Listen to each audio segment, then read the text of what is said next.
urged DOJ and FTC to investigate WNBA's misleading practices. Wow. So we are here now. And what's crazy about all of this is that, guys, this is I'm not going to come on here and say that they're going to lose, because if there was an investigation going into this team, they're not going to lose this investigation. Oh, they're going to win. It is happening. This has moved far beyond frustrated voices on social media. It has turned into a real movement. Fans across the country are calling for a federal investigation into the WNBA for misleading practices, and they are not backing down. What began with the shocking news of Caitlin Clark's season-ending injury has now grown into a full-scale controversy that points directly to Commissioner Cathy Engelbert. This was never just about an injury. It was about a pattern of questionable actions, hidden details, and decisions aimed at protecting profits.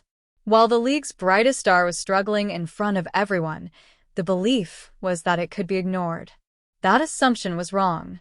Today, evidence shows how the WNBA under Cathy Engelbert did not simply fail Caitlin Clark, it cost her a season. Now, fans are demanding accountability. It ended with a heartbreaking announcement that confirmed everyone's worst fears. The dream of a historic sophomore season was gone. Clark, who dedicated every day to getting back on the court, was officially sidelined. But the deeper story is not just that her body gave way, it is that she was let down long before. For weeks, as fans spent hundreds or even thousands of dollars on tickets just to see their favorite player, the Indiana Fever and the WNBA repeated the same line. That statement was a calculated choice.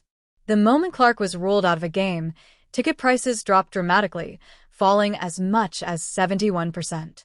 Fever games slipped from an average of $137 to just $80. For a matchup against the Chicago Sky, tickets went from $86 to only $25. This made one thing clear: it was about money. Clark's name was needed on the marquee to keep selling seats, even if there was no guarantee she would play. Fans who gave their passion and their hard-earned money felt deceived. Their trust was broken, and when the truth finally came out, the damage was complete. Simple misunderstanding or misplaced optimism from the organization. It was a calculated deception, and the proof is clear. This was not a secret known by just a few people. It was an organizational cover-up. How do we know? Insiders have made it clear that the league allegedly knew for weeks what was coming. While they issued statements filled with cautious optimism and encouraged fans to purchase non-refundable tickets and book hotels, they played a misleading game for 2 months, stringing supporters along because the truth threatened business. This was never about protecting Caitlin Clark's privacy or easing public pressure. It was about keeping revenue alive until the very last moment. Reports suggest that this directive did not only come from the Fever front office, but was also supported by the league itself under Cathy Engelbert's leadership to preserve television ratings and the massive ticket sales driven by the Clark effect. This scandal has now reached the point where petitions are calling on the Department of Justice and the Federal Trade Commission to open a full investigation into the WNBA's misleading and deceptive practices. Advocates point to the very language the league used each day as evidence of fraud. This has gone beyond fan frustration. It has become a consumer rights matter rooted in a culture of deception that begins at the top. But the dishonesty was only half of the betrayal. The deeper reason Caitlin Clark's body broke down is more troubling.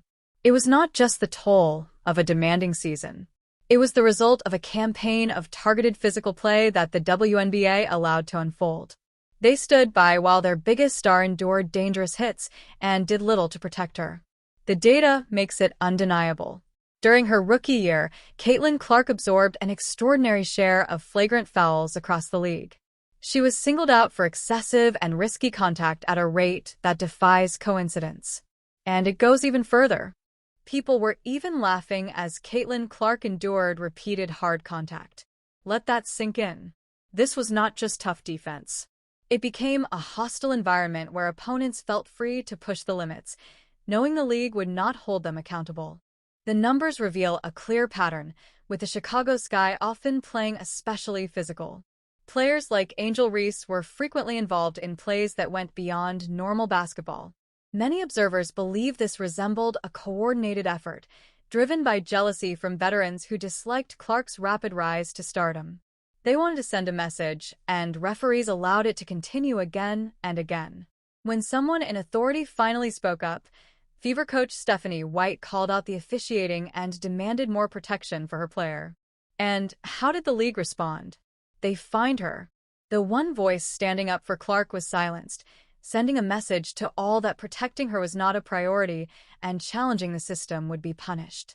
This is the culture that has taken shape under Cathy Engelbert's leadership, a culture where rough play is tolerated and accountability is discouraged. The combination of dishonesty and unchecked physical targeting has brought the league to this turning point. Fans now see what has been happening and they are no longer times. Asia Wilson goes to the line 13 times, and Aaliyah Boston can't play 20 minutes in a game without being on the bench in foul trouble. That's another problem that we're dealing with. But like I said, this year, it's not just Caitlin Clark. If you wear that Indiana Fever jersey, consider it done. The refs are not going to be fair, and they are going to cheat and do whatever it takes. Disappointed is not even strong enough to capture the depth of what Caitlin Clark expressed. That raw emotion stands as a direct criticism of Cathy Engelbert's leadership. Compare Clark's devastated statement with a polished corporate message from the Fever's GM, focused on resources and looking ahead to 2026. One is the voice of a young athlete whose dream was shattered. The other is the voice of an organization trying to control damage. This is why fans are pushing back. They have become the only ones demanding justice for Clark. Their outrage is the result of the league's choices, and their call for Engelbert's resignation is not just a demand but a necessity for the future of the WNBA. The movement among fans continues to grow, and the pressure on Engelbert is intensifying. Reports, though unverified, have already spread on social media suggesting the commissioner has stepped down under the weight of these allegations. While this cannot yet be confirmed, the fact that such rumors exist shows the movement's impact. Calls for accountability are being heard at the highest levels. But whether Engelbert has already left or will soon be forced out, this fight is not finished.